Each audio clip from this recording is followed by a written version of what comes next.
This is TechCrunch.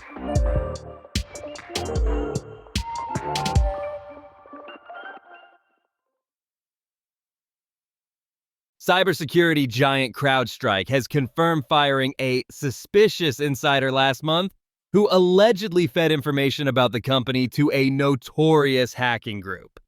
A hacking collective known as Scattered Lapses Hunters published screenshots late Thursday and Friday morning in a public Telegram channel that allegedly showed insider access to CrowdStrike systems.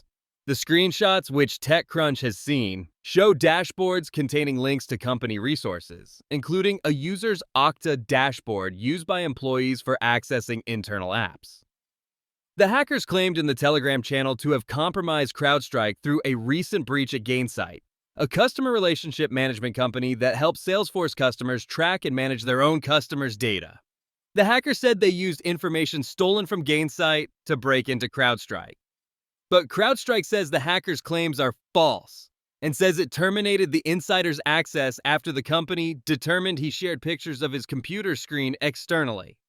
CrowdStrike spokesperson Kevin Bonacci told TechCrunch, "Our systems were never compromised and customers remain protected throughout. We have turned the case over to relevant law enforcement agencies." Several other tech companies were allegedly hacked as part of the same campaign. Gainsight did not respond to TechCrunch's request for comment. Scattered Lapses Hunters is a collective of hackers made up of several hacking groups, notably Shiny Hunters, Scattered Spider, and Lapsus. The group's members use social engineering techniques to trick employees into granting them access to their systems or databases. In October, Scattered Lapses Hunters claimed to have stolen more than 1 billion records from corporate giants who rely on Salesforce to host their customer data. The hackers published a data leak site listing data stolen from companies including insurance giant Allianz Life, the airline Qantas, car maker Stellantis, credit bureau TransUnion, and the employee management platform Workday and others. Elon Musk's X has begun rolling out a new feature for user profiles that will display information about the account, including where it's based, how many times the account has changed its username, the account's original join date, and how the user downloaded the X app. The new information is meant to reduce inauthentic engagement on the platform, where bots often pretend to be humans, a problem that could get even harder to police in the age of AI.X's plans for the feature were first announced in October, when X's head of product Nikita Beer said the company would experiment with displaying this information on profiles, starting with his own account and those of X employees. The idea is that by exposing these details, users would be able to make a more informed decision about whether they're interacting with an authentic account, or if the account was a bot or bad actor, looking to sow discord or spread misinformation. For instance, if an X account's bio claimed the user was from a US state, but their account information shows that they're based overseas, you might suspect they had another agenda. Last weekend, Beer responded to a post where a user had asked Elon Musk to require accounts to display information about where they're based by saying to the user, "Give me 72 hours." In the days since, more people have seen the About This Account feature become available on their own profiles. To view your account information on the web or in the X mobile app, you'll click on the joined date on your profile. From here, you're taken to a page that shows the date you joined Twitter/X, where your account is based, how many username changes have been done and when the last one was, and how you're connected to X, like via the US App Store or Google Play, for instance. But while some users globally are reporting that the feature has appeared on their own profiles, TechCrunch is not able to access this account information on other people's profiles as of press time. That could be because X wants to give users time to preview their information for accuracy and adjust their settings before it rolls out more broadly.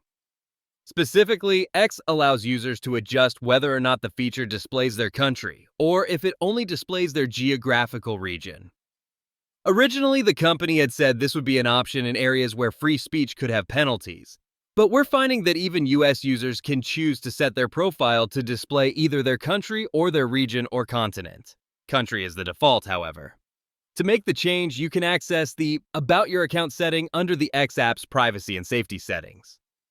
One reverse engineer digging through the app's code also found that X appears to be working on an additional feature that would display a warning on your account if you were using a VPN to mask your location. It's unclear if or when that feature would go live, but if it does, it would flag to others that the user's country or region may not be accurate. X did not respond to a request for comment about the rollout. X is not the first social network to provide this level of transparency to users. Instagram has long offered a similar "about this account" feature, for instance. The Federal Communications Commission voted 2-1 along party lines on Thursday to scrap rules that required U.S. phone and internet giants to meet certain minimum cybersecurity requirements. The FCC's two Trump-appointed commissioners, Chairman Brendan Carr and his Republican colleague Olivia Trusty, voted to withdraw the rules that require telecommunications carriers to secure their networks from unlawful access or interception of communications. The Biden administration had adopted these rules prior to leaving office earlier this year. The FCC's sole Democratic commissioner, Ana Gomez, dissented. In a statement following the vote, Gomez called the now overturned rules the only meaningful effort this agency has advanced since the discovery of a sweeping campaign by a China-backed hacking group called Salt Typhoon that involved hacking into a raft of U.S. phone and internet companies. The hackers broke into more than 200 telcos, including AT&T, Verizon, and Lumen, during the years-long campaign to conduct broad-scale surveillance of American officials. In some cases, the hackers targeted wiretap systems that the U.S. government previously required telcos to install for law enforcement access. The FCC's move to change the rules sparked rebuke from senior lawmakers, including Senator Gary Peters, a Democrat from Michigan, the ranking member of the Senate Homeland Security Committee. Peters said he was disturbed by the FCC's effort to roll back basic cybersecurity safeguards, and warned that doing so will leave the American people exposed. Senator Mark Warner, a Democrat from Virginia, the ranking member of the Senate Intelligence Committee, said in a statement that the rule change leaves us without a credible plan to address the basic security gaps exploited by Salt Typhoon and others. For its part, the NCTA, which represents the telecommunications industry, praised the scrapping of the rules, calling them prescriptive and counterproductive regulations. But Gomez warned that while collaboration with the telecommunications industry is valuable for cybersecurity, it is insufficient without enforcement. She said, "Handshake agreements without teeth will not stop state-sponsored hackers in their quest to infiltrate our networks. They won't prevent the next breach. They do not ensure that the weakest link in the chain is strengthened. If voluntary cooperation were enough, we would not be sitting here today in the wake of Salt Typhoon." That's it from TechCrunch. For more stories like this one, go to TechCrunch.com.